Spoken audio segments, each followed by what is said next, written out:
Bonsoir à tous, bienvenue dans notre émission La Réunion Léla.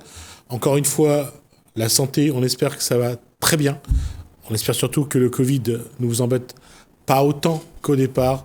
Et on va parler de solidarité, on va parler de travail, on va parler de femmes, puisque la femme est l'avenir du service à la personne. C'est dans Causement Réunionnais.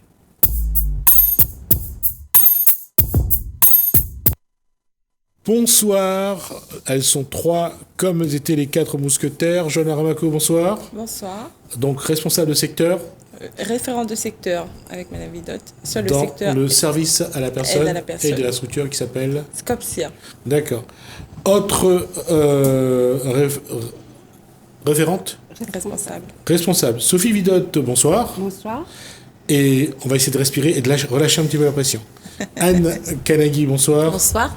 Aidante. D'accord. Juste une question pour essayer de détendre un petit peu l'atmosphère. Généralement, quand vous travaillez avec des personnes et que vous vous occupez de leur repas, qu'est-ce que vous leur faites généralement à manger? Souvent, c'est ce qu'ils aiment. Hein. Oui. Qu'est-ce qu'ils aiment? C'est leur choix. D'avance, c'est par rapport à leur choix. Qu'est-ce qu'ils aiment généralement manger? Ça dépend de la personne, de sa situation, de la pathologie, de l'âge. Beaucoup de critères rentrent en compte par rapport à l'aide qu'on donne. Et c'est un curry créole, c'est un curry... Ça pourrait, oui. C'est une salade? C'est varié. La plupart du temps, oui, c'est créole. Oui, c'est cuisine créole, oui. D'accord. C'est vous qui le faites, les repas? C'est nous qui le faisons, oui. D'accord. Moi, pour ma part, oui, je le fais pour ma fille, oui. D'accord. Et généralement, on vous demande quoi? Malheureusement, ce n'est pas une jeune fille qui en demande. On doit se baser sur sa façon d'être au moment où on la fait manger et si elle supporte les odeurs qu'on lui apporte. Voilà. C'est par rapport à son handicap. Par rapport à son handicap? Ah oui. Donc, ça se définit par rapport aux odeurs? Aux odeurs. D'accord. Et comment vous regardez sa réaction? Elle va ouvrir la bouche. Elle va faire des mimiques, par exemple. Ah, d'accord. Et généralement, elle aime quoi? Elle aime tout ce qui est épicé. Voilà. D'accord. Mais malheureusement, surtout sucré. C'est pas une très bonne chose. Non. Donc la nourriture prend quelle part dans votre travail par rapport au reste de la prestation que vous avez à faire chez les personnes? Quelquefois, beaucoup de place. Ça prend beaucoup de place parce que c'est un besoin fondamental, la nourriture. Alors, beaucoup de place, on parle de faire les courses, d'aller acheter les produits? Aussi, oui, ça commence par là. Ça commence déjà par le souhait de la personne. Après, c'est les courses. Après, c'est la préparation. Et quelquefois, c'est le servir et faire à manger aussi à la personne. Et après, vous avez bien sûr la vaisselle à faire. Oui, il y a l'entretien, débarrasser. L'entretien, mais propre avant de partir, oui. Et comment, dans cette évolution-là, depuis que vous êtes dedans, comment vous arrivez à, justement, à vous dire vous avez besoin de tant d'heures ou tant de temps pour le repas, tant pour le ménage, tant... Parce que il y a aussi, parce que le moment où vous faites manger, par exemple, c'est un échange. Vous avez une discussion, même si en face, il n'y a pas de réponse. Ah oui, effectivement. On doit s'adresser à la personne comme si elle nous répondait. Exactement, rien ne change. On ne doit même pas se poser la question. On lui parle comme à n'importe qui. Et ça ramène à la question que je voulais vous poser tout à l'heure. Quand vous rentrez chez vous, vous faites à manger avec plaisir, vous retrouvez, vous vous dites que vous êtes chez vous, et là c'est pour vous, pour la famille, et vous êtes capable d'avoir ce plaisir d'être au fourneau, de vous occuper de votre maison. Je laisse aux professionnels Ou vous rentrez avec ce poids, vous rentrez avec cette pression, et quand vous regardez la cuisine, vous dites « et c'est reparti ». C'est vrai que c'est pas toujours facile vu les horaires qu'on a, mais on est obligé en fait de laisser au portail tout ce qu'on a appris, tout ce qu'on a fait pendant la journée pour pouvoir se ressourcer dans la maison avec sa famille. Parce que je me dis, il faut quand on rentre du travail, généralement, on doit être disponible pour le conjoint, on doit être disponible pour les enfants. Ouais. Est-ce qu'on est disponible pour soi, pour nous? Est-ce que vous avez le temps d'être disponible pour vous? Ben, il faut essayer de trouver le temps, mais après, c'est vrai que ça change, ça s'enchaîne en fait. Hein. La journée passe et finalement, arrivé le soir, oui, on est fatigué, mais on fait ce qu'on a à faire et puis. Quand on a des enfants, c'est peut-être un peu moins stressant, mais quand on a des enfants, je pense C'est de l'occupation, on s'ennuie pas. Ouais. Ah non, que vous ennuyez pas, ce n'est pas ce que je pensais. Faire pas les choses C'est entre eux. C'est une organisation. L'aide. entre la part des choses, mais aussi vous, je veux dire, vous asseoir, prendre un livre, vous faire un thé, apprécier le moment, regarder une émission à la télé ou un film, ou vous dire ah je mets mes crampons, je mets mes baskets, je vais aller déambuler sur le chantier. Oui. Sur le chantier, le sentier, pardon. Le chantier, vous l'avez fait avant. Ben, il faut trouver le temps. On va dire que c'est plutôt le week-end où on va essayer de trouver un petit temps et puis pendant les congés. Il faut avoir une rigueur, mais c'est pas tout le temps qu'on a cette rigueur. Malheureusement. Pourquoi malheureusement? C'est-à-dire que on n'est pas capable de s'imposer ce qu'on doit s'imposer. Moi, personnellement, non. Il La gestion aussi, du temps. C'est ça. La gestion du s'organiser, temps en et- fait. Hein. oui. Mais quand vous avez décidé de rentrer dans le service à la personne, d'être dedans, vous saviez plus ou moins ce qui allait se passer, ce qui vous attendait? Plus vous ou moins. Ça a été une surprise. Après, sur le terrain, ça doit être autre C'est chose. ça. Non, Le- pas du tout. Non, ça dépend des jours. Hein. Il y a des jours plus difficiles que Que d'autres. d'autres. C'est aléatoire. En termes de référent ou de responsable, votre travail à vous consiste en quoi? Alors, moi, en tant que responsable, je suis le lien entre le bénéficiaire, la direction SCOPSIR et les partenaires qu'on travaille avec. Et puis, il y a tout un travail au niveau de la qualité du travail, assurer la qualité du travail, du service, les plannings, les placements. Quand on parle de placement, on parle de personnes. Placement d'intervenants, Des oui, intervenants. à domicile, D'accord. Pareil, Joanna? Oui, plus ou moins. Oui. plus ou moins, oui. D'accord. Les dents, c'est vraiment la gestion La bénéficiaire.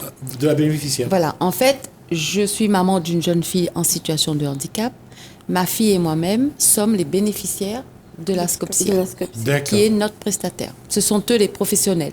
Moi, je suis la maman et l'aidante. D'accord. Voilà.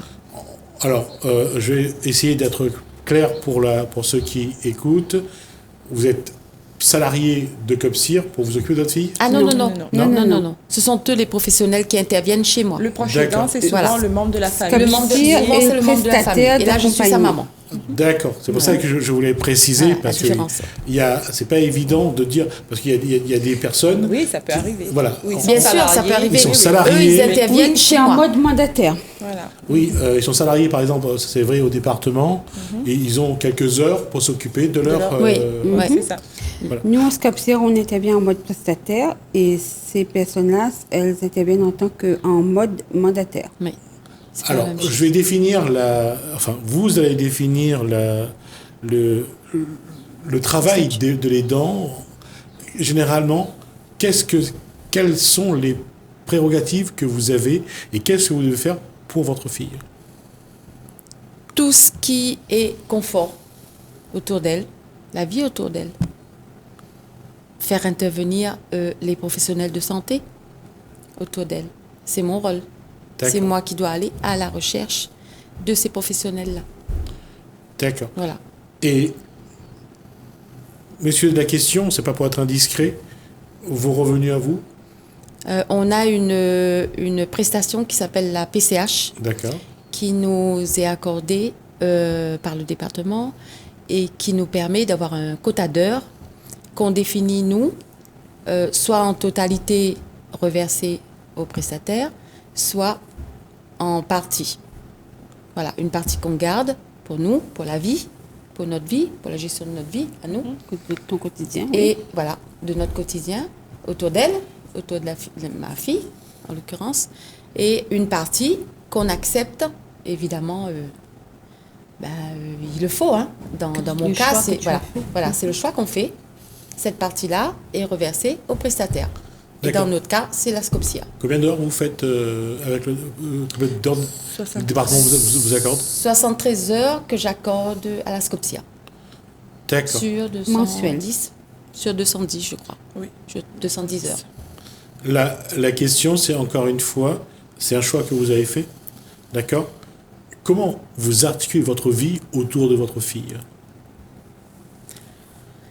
On ne pourrait pas dire tout ça en très peu de temps. Oui, mais la vie, comme je vous dis, hein, la vie tourne autour d'elle. Ouais. J'ai 2 autres enfants, un grand de 34 ans et un jeune de 24 ans. La vie tourne autour d'elle.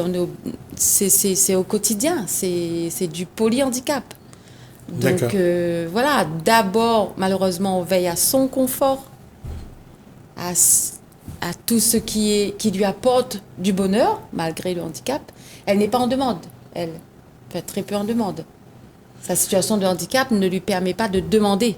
Donc on est obligé, moi personnellement, je suis obligée d'aller au-devant Vous de ce anticipez. qu'elle a besoin. De ce qu'elle a D'accord. besoin. Et la question, dans l'année, combien de fois vous faites une coupure pour vous détacher, pour prendre une semaine de repos, pour vous, j'allais dire, générer une nouvelle énergie? Alors, pendant 18 années, je ne l'ai pas fait. Je ne me mettais pas du tout en avant. C'était elle et elle. Non, pas en avant, Voilà. mais prendre du repos mais pour vous. justement, je vais y arriver. Depuis qu'elle a 19 ans, ça fait 10 ans maintenant, j'accepte qu'elle soit en structure d'accueil.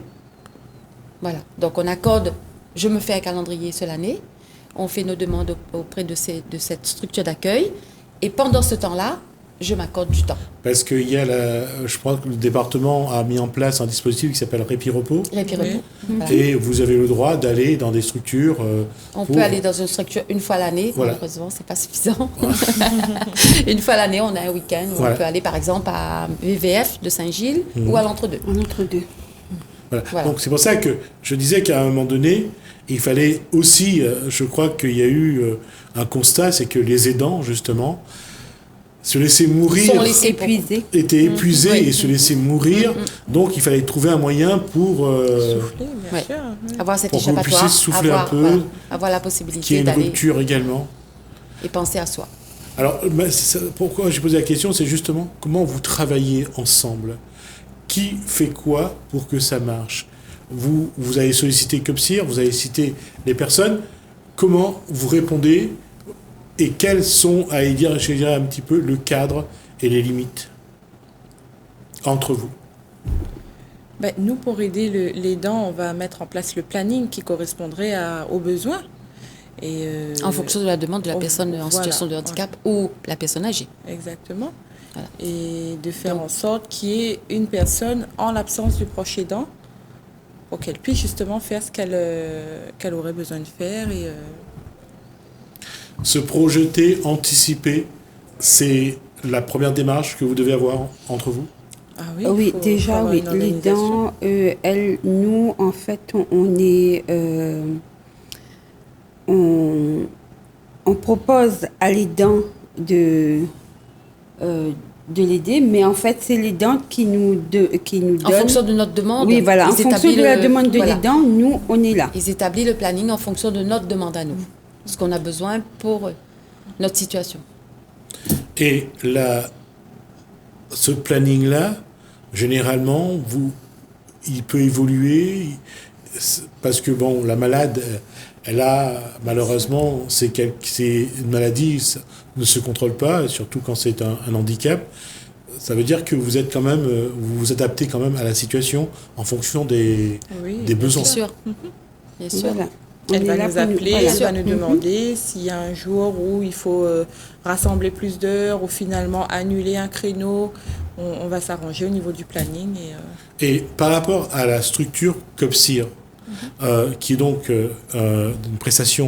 une structure de prestation de services à la personne, là, vous avez aussi votre cadre à vous, vous avez aussi une réglementation. c'est une truc, j'allais dire, la réglementation vous aide, c'est vraiment pour vous accompagner, ou parfois c'est contraignant. C'est vrai que SCOPSIR, le SAD, est régi par la loi ASV. C'est une loi qui est faite pour les personnes âgées et qui nous demande de respecter le choix de la personne dans toute sa dimension. Et ça, c'est quelque chose de plus en plus, on voit qu'on essaye de dire, vous êtes à l'écoute de la personne qui est malade ou qui est en demande. Et plus ça va, plus ce cadre est contraignant. En fait, c'est difficile pour les intervenants quelquefois parce qu'ils ont l'environnement, il faut qu'ils fassent en fonction de la famille. Et des fois, c'est des personnes isolées où on n'a pas forcément de personnes référents. Donc, ça peut être parfois difficile pour les intervenants. Ce qui veut dire qu'avec votre direction, vous devez beaucoup discuter justement pour voir comment doit évoluer ce cadre-là, ces relations, ces échanges. Selon les cas. C'est pour ça qu'en début de prestation, en tant que responsable, je fais une évaluation de la situation pour savoir quels sont déjà les besoins de la personne et comment adapter les besoins par rapport à l'intervenante. Il y a bien sûr les intervenants, mais il y a aussi cette nécessité qu'il y a, c'est la formation des intervenants pour aussi adapter leurs capacités et leurs compétences à répondre aux demandes des bénéficiaires. C'est pour ça qu'on travaille avec les centres de formation et la directrice a mis en place aussi des apprentis salariés qu'on forme en fait pour pouvoir travailler après. Ils sont sur le terrain, ils sont là. Mais vous devez quand même, pour des comme là, où je crois que COPSIR vient d'avoir un certain nombre d'apprentis, il faudra aussi que le cadre que vous sur lequel vous veillez, vous soyez présent, parce que quand on n'est pas formé... très présent, un règlement de pour faire des visites très régulières chez les personnes chez qui les apprentis travaillent. Mais dans ce contexte-là, vous incitez, vous, d'autres femmes ou d'autres personnes, il y a aussi des hommes, hein. J'ai eu l'occasion de rencontrer des hommes dans cette activité, vous incitez les gens à venir travailler justement dans le service à la personne? Oui, surtout les personnes qui ont beaucoup d'empathie. On a besoin de personnes qui aiment le contact, qui aiment les gens.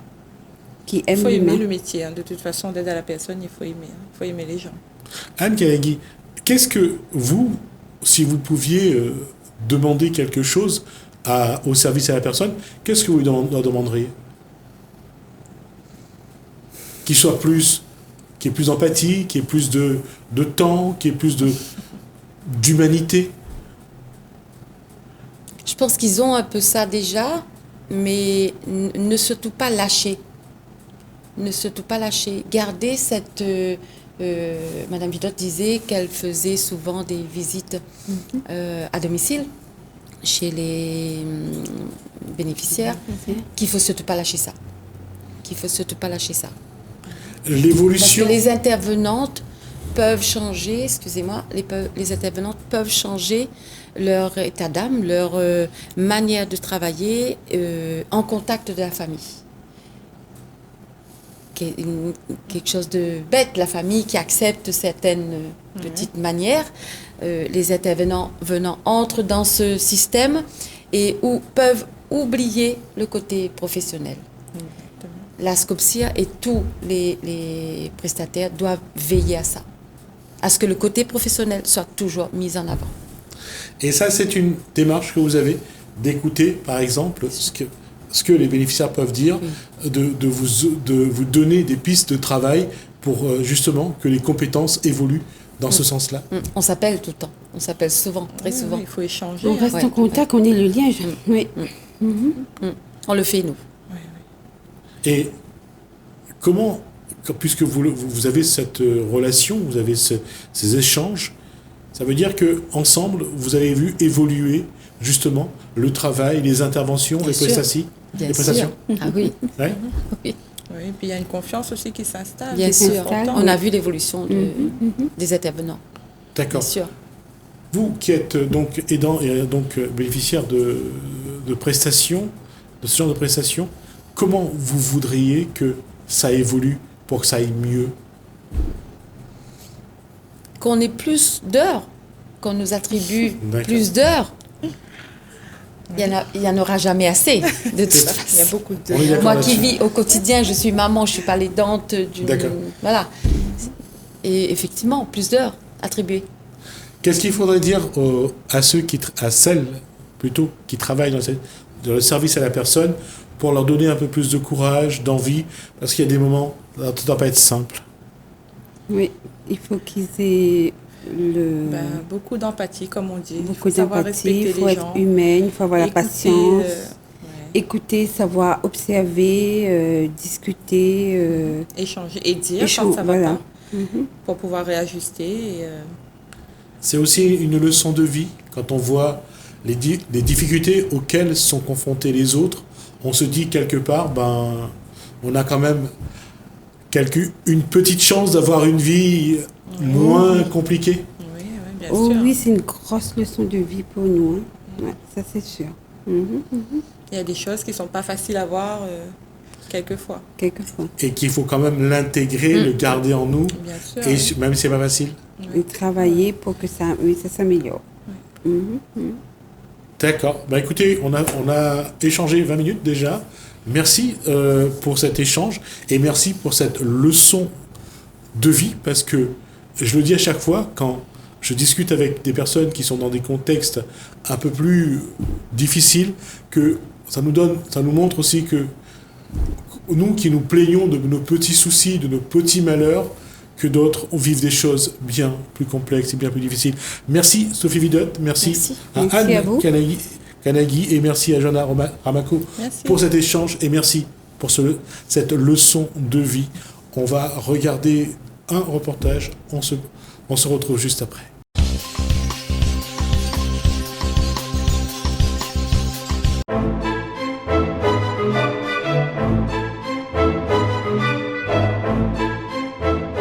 Le défenseur syndical en fait, est nommé par la préfecture auprès de la DIECT sur une liste départementale où les salariés peuvent consulter et faire appel à ces défenseurs syndicaux pour venir en aide ou se renseigner sur leurs problèmes dans les entreprises ou aller défendre les dossiers auprès d'eux. Quel est votre champ d'intervention? Alors, notre champ d'intervention est assez large, hein. Ça part de conseil, avant toute action. Un salarié rencontre une difficulté dans son entreprise, donc peut nous contacter pour avoir des informations et être conseillé. Ensuite, si les choses sont précises pour ce salarié dans son entreprise, on peut aller les conseiller également, mais commencer les procédures, peut-être recommander les idées, les orienter, etc. sur les procédures. Et ensuite aussi les accompagner dans les entreprises lors des entretiens préalables vers une sanction ou autre, ou licenciement ou autre. Et par la suite, si les choses perdurent, il y a licenciement ou autre, et le salarié souhaite présenter un dossier au prud'homme, contester son licenciement ou toute autre sanction. Donc on peut les aider à monter le dossier et les accompagner au prud'homme. Généralement, quels sont les griefs à l'encontre du salarié qui sont généralement posés et que vous devez préparer le dossier? En fait, beaucoup de dossiers pour licenciement. Et parmi ces dossiers, il y a aussi des salariés qui font des fautes qui ne sont pas acceptées par le patron, qui sont sanctionnables, mais et le patron ne respecte pas toutes les procédures et ne donne en fait pas tous les droits de licenciement aux salariés. Donc là, on engage une procédure pour réclamer les droits. Après, il y a des fautes qui ne sont pas, on va dire, justifiées, qui méritent de déposer un dossier au prud'homme pour annuler ou engager une procédure pour avoir les dommages et intérêts et réclamer des droits de licenciement pour les salariés qui n'ont pas eu aucune indemnité lors du départ. Comment se fait la relation patron-salarié dans les cas conflictuels de ce genre de dossier? Alors ça se passe, je dirais, très mal lorsqu'il n'y a pas un délégué syndical, un représentant du personnel ou un défenseur syndical. On revient là-dessus. Alors justement, comment ça se passe? Alors, donc ça se passe assez mal lorsque le salarié n'est pas accompagné d'un représentant du personnel, d'un délégué syndical ou d'un défenseur syndical, puisqu'il n'est pas concilié, il ne connaît pas ses droits. Et donc, souvent, des fois, ça passe très mal. Donc, le patron, lui, il subit en fait l'entretien. Et lorsqu'il y a un représentant, un défenseur syndical, il connaît ses droits. Il y a une stratégie face au patron. Donc, on essaie que l'entretien se passe mieux et que s'il y a des choses qu'on peut éviter, notamment le licenciement, on fait tout en sorte pour qu'on ait des pistes pour éviter les licenciements. Dans les cas que vous avez vus, combien de fois le patron a provoqué la situation et combien de fois le salarié a pu commettre volontairement ou involontairement les erreurs dont il est accusé? Alors, on va dire 50%. 50% des entretiens, des problèmes qu'il y a, on va dire le salarié a commis des fautes, mais après, on va dire par ignorance ou par autre chose, mais il a commis des fautes. Et parfois, la sanction est disproportionnée par rapport à la faute. Généralement, comment ce genre d'affaires se termine? Qui a gain de cause? On va dire, il y a des choses lors de l'entretien, ça dépend de l'état d'esprit du patron et de la relation que l'employé a dans l'entreprise et le patron. Donc ça, c'est tout un vécu dans l'entreprise qui est dans la balance et qui fait que le patron peut ne pas sanctionner, donner une deuxième chance aux salariés et lorsqu'il y a des bons rapports où le patron est indulgent. Donc, lorsque ça se passe mal au niveau communication, ça va, il y a une sanction. Quelle est la meilleure façon de régler ce genre de problème entre patron d'un côté, salarié de l'autre? La discussion. Et j'ai terminé justement lors des entretiens préalables accompagnés des salariés, sur des dossiers même juste avant l'entrevue, ne pas avoir de piste ni de stratégie, mais lors de la discussion, parce qu'on n'a pas forcément toutes les informations lorsqu'on y va, c'est d'avoir le maximum d'informations. Il y a des petits détails qui nous échappent. Et la stratégie, on n'a pas forcément la stratégie avant d'arriver à l'entretien. Et lors de l'entretien, il y a des pistes comme ça qu'on arrive à trouver et qui fait qu'on évite la sanction et qu'on trouve une porte de sortie au conflit entre salariés et patrons. Ces dernières années, ces conflits ont tendance à diminuer ou à augmenter. Pourquoi?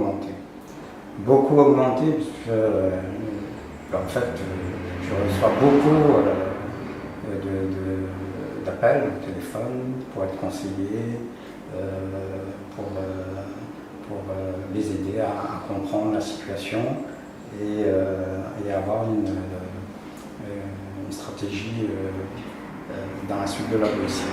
Et on constate bien que Ici, au syndicat de l'Est, le bon nombre de CE qu'il y a chaque année à monter au prud'homme. Pour les salariés qui se retrouvent dans une situation, qui sont seuls, qui sont isolés, qui n'ont personne, comment ils peuvent vous contacter? Comment ils peuvent venir vers vous? Déjà, avant d'arriver dans une situation critique, il n'est pas défendu de se renseigner auprès d'un syndicat, soit auprès dans son entreprise ou un autre syndicat, c'est des situations qui vous intriguent et qui vous pensez que ça vous gêne et qui vous met mal à l'aise dans l'entreprise. Donc, autant se prévenir que guérir. Donc, se renseigner déjà et ne pas entrer dans une procédure ou dans une procédure qui va vous faire perdre. Autant être bien accompagné et bien conseillé pour aborder les problèmes que vous rencontrez. Et donc, pour contacter un délégué syndical, moi je suis à la CGT, donc vous pouvez contacter soit la liste des délégués syndicaux privataires. Je pense que sur Internet, on a possibilité d'avoir cette liste-là et les noms et les contacts.